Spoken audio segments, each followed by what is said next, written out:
Welcome everyone, stealthyshiroean here, and today I'm bringing you another devlog charting my game dev progress. For anyone new to this channel, please follow the card or link in the description to my previous devlogs on my other channel if you'd like to be up to date.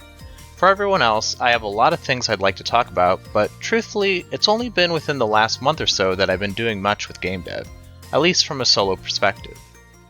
I'm still working with Studio HipSword, but mum's still the word when it comes to what we're working on. I did a larger programming task that I felt fairly pleased with, and I think our game is coming along well. It shouldn't be too long before I could share more. However, my progress with the gamedev.tv course has come to a halt. Lately, I've been doing a course for basic information technology stuff to improve my knowledge in that area, and maybe give me some more marketable skills. Lately though, I've realized that my own solo dev has been really lacking, so sometime in mid-December I decided to make the time I needed to accommodate for everything I was doing. Game dev is something I really enjoy and want to make the time for it so I could turn it into something that could be a living for me one day. But as I was saying, I don't know how others are, but every time it gets to the end of the year I start thinking back to what I accomplished, and a lot of the time what I didn't accomplish. Usually the week right before the new year, I create a resolution of things I want to achieve. And as far as game dev goes, I want to create several small games this year. Several meaning at least 3. Although that's really hard to determine right now because I'm not really sure what I can or can't achieve yet. Despite not having been active in game dev practice, I did consistently consume game dev things in the form of videos and articles. One good strategy I came across and wanted to try was concentrating on small projects with limited scope so that I can stretch and build my game dev skills. So I want to do that this year and hopefully post my findings on what I've learned, things that I think worked really well, things that didn't, and whatever else. With all that said, I actually have already started a small project. It involves a young girl making her way through a nightmare world in order to escape it and wake up. I'm unsure what sort of genre this might fall into, but I'll try and describe it. It's a top-down level-based game where players need to evade enemies to reach the exit. In order to do this, it requires proper timing and maybe some quick reflexes.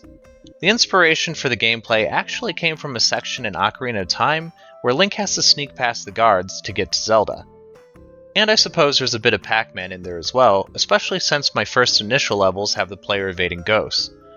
I've done quite a bit of planning and wrote up a small game design document to spell out what I want, but also where some lines must be drawn to avoid scope creep. Although, I admit I have given in a bit with adding some things as I thought more about the narrative and how to expand it a bit. However, I want this to be a short development time. My initial projection was to finish it by the end of February, but it might go into March with some of the additions I made. I'd like to talk about level design for this game in the future because I think it's useful to cover those aspects and my thoughts at the time of creating them. However, for right now, I want to discuss the tools I'm using to create this game. First is one many of you probably have heard of, being ChatGPT. For those who don't know, ChatGPT is a chatbot developed by OpenAI and can communicate through text with fairly human-like replies. You could ask it for help with just about anything and it will give you the steps to perform a task, or provide ideas for a creative endeavor, or straight up write a story for you if you ask it. In this case, I've been using it to spring ideas for a narrative and help in writing code. The one thing to note is that ChatGPT is not infallible.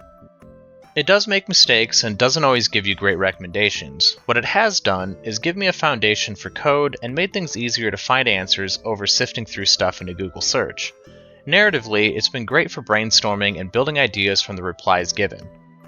I know the fear is ChatGPT will start taking people's jobs, and while I'm not nearly qualified enough to speak to that, I don't think it's quite there yet. It's a useful tool, and we as a society will have to adapt to it since it's something that isn't going to go away. But I'm not here to talk about philosophy or the state of human society. I'm here to talk about game dev. Which brings me to another tool I've been using, which is the Level Design Toolkit. This has been such a cool program to use for building 2D levels. For those of you who know the game Dead Cells, this tool is actually developed by the creator.